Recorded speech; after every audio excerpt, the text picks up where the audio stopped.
Good morning, evening, or night. I'm Caleb Myhill. And I'm Astrid Livesey. Last week, some of our students were featured on Channel News 5. They were talking about vaping and smoking. Several shared their stories. We would like to show that to you in case you didn't have an opportunity to watch the news. I believe it's very addictive. Lake Placid students signing a pledge. Some of my family has done it, and I know some friends that do it too. To stay away from tobacco products. I grew up with a family who smoked, so mostly my dad. It's part of National Kick Butts Day, meant to bring awareness about the effects of tobacco and nicotine. If you're athletic and everything, it can ruin your running and everything. If I start smoking, then I'm gonna be addicted to it. And I don't wanna smoke because it's disgusting and it does bad stuff to your lungs. Student support counselor Tina Clark says she's been noticing fewer of her students smoking over the years, until recently. There's been a turnaround since Juul came out that kids are vaping, they think it's cool, and every school is affected with this increase in tobacco. Clark feels reaching children at a young age could lead to bringing tobacco use back down, and maybe even eliminating it. They have the capacity to make that change. They're smart, they're driven, and they can put an end to this. By learning what it can do to them. You will lose some stamina, which happened to me, my stamina for sports. Or a loved one. My grandmother died a few years ago of smoking because she got lung cancer and yeah. In Lake Placid, Josh Mitchell, NBC5 News. Also, our very own Mrs. McConvey was honored as the Wilmington Citizen of the Year. So congratulations to Mrs. McConvey. Thank you for all that you do for our school. We greatly appreciate it. You're simply the best. Better than all the rest. Better than anyone. Anyone I've ever met. We are down to the last two books for both middle and high school for March Book Madness. The triumphant two books for the high school are To Kill a Mockingbird and The Da Vinci Code. And for the middle school, they are Shiloh and The Land of Stories. We had an opportunity to interview Miss Patnode about March Book Madness. Take a look. So, on March Book Madness, were the final books the books you expected to make it to the finals? No, actually, I was super surprised by everything.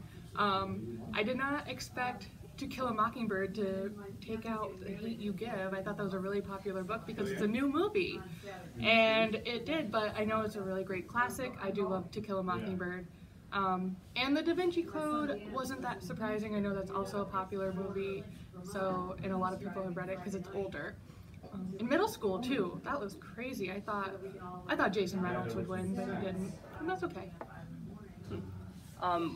So what made you decide to do March Book Madness? So I know, a couple of things. So I know March is a really long month, and it's really dreary. We all want spring to happen, and the snow is still falling, unfortunately. And I always like the idea of bringing a little bit of competition to the act of reading, and I like the idea of students being able to talk about books and talking about the books that they like. So bringing this competition here would have brought that to life and have kids talk about the books that they've read. I know I could only choose 16 books, and I had to narrow it down. It was a really hard decision, and some students said that they hadn't read any of them. So next year maybe I'll be able to talk to students and be like, what have you read? And we can work from there. Yeah. You talking about the 16 books actually brings us to our next question, which is, how did you decide on the 16? What was the narrowing down process? So there were a couple of things. I looked at books that have been turned into movies. I've looked at books that have a high circulation status, which is what I use on my computer. Every time you check out a book, it tells me this has been checked out once, twice, 24 times. I talked to students. I said, what have you read? What books do you really like? I talked to teachers because some books I chose were actually classroom books, like The Hunger Games. And I was thinking, well, if everyone in the grade read the book, then they'll be able to vote for the book. So that was a long process, and I might change it up next year to see, but if you have any suggestions, anybody, please let me know. And how have a lot of people been participating in the voting for the March Book Madness? I think it's been a pretty good number. For high school, it's actually been more students than teachers, which I really like. So good job, students. I really like that. Please keep voting. And middle school has been nuts. So that's great. I think almost every single student has been voting. And that's great.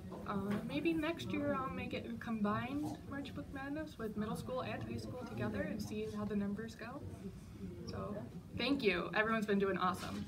And finally, out of the 2 final books, which one do you think is going to be the grand winner? Oh, that's such a hard question. Honestly, between the Da Vinci Code and To Kill a Mockingbird, I think To Kill a Mockingbird is going to take it. It's a classic. Everyone's read it. Yeah. That's my prediction. So that is all we have. This has been Miss Pat Node on March Book Madness. Welcome back. We also had the chance to interview Miss Weems and a couple of the cast members from Tuck Everlasting about Tuck Everlasting. Take a look at that. So Miss Weems, when is the show? The show is March 28th, 29th, and 30th, Thursday, Friday, and Saturday evening, starting at 7 o'clock. Okay. Why did you choose to do the musical Tuck Everlasting? I just found it, actually, this fall, and read it, and I thought, this is an absolutely beautiful story, and also a beautiful score. And it reminds me a little bit, because it takes place in the woods of New Hampshire, there's a little bit of an Adirondack feel to the show. And so for all of those reasons, and because I could kind of visualize the students that we have fitting into any number of these roles, that was a good reason that it was a fit for us. Very nice. And how does it feel to be directing your last musical here? The musical is the part of my job that I hold most closely, and I love it. It is where some of our biggest laughs happen, and it's where we do some of our hardest, most frustrating, and yet most rewarding work. I'm very, very proud of the work that we've done over the years here in Lake Placid. We've done a lot of really different shows, and while I am sad on some levels to be leaving this part, at the same time I look forward to seeing what they do in the future and, you know, what somebody else can come up with. Well, thank you for letting us interview. Thank you. And that is all. Thank you. There will be a Key Club meeting this Wednesday, March 27th, in Mr. Bosworth's room 224. Mr. Brandis says there's baseball practice for all Monday through Friday at 4 o'clock. There will be an LPCC meeting next Monday during 10th period in the fax room. They will be having a pizza party for all old and new members. All right. Love pizza. So, we had a secret word that popped up last week. It was Pi Day. Nobody entered for the secret word. You had the chance to win free scoops of ice cream from Stewart's. And you could have won free candy, but nobody entered. So we couldn't give that stuff away for free. Okay? Free. Extending that. All you have to do is head over to our website, enter your name, enter the secret word, and you would win. So what you're going to do now, or if you've already seen it, you're going to head back into our video, or like I said before, if you've seen it already, there was another secret word that appeared, and you could enter that, and you still have a chance to win. We've given you 2 chances now to win free stuff. Alright? So go back, do that again, and we'll give you free stuff. It's no problem. We really enjoy giving you free stuff. Caleb is very passionate about free stuff. Oh yeah, I mean, come on, you go to like one of those book places, free books. Free knowledge. Okay. Well, thank you for that, Caleb. You got it. So go enter the secret word and you can win the free stuff. Yeah. That is all we have for you today. Thank you for tuning in, and join us next week for more on sports, weather, and student life.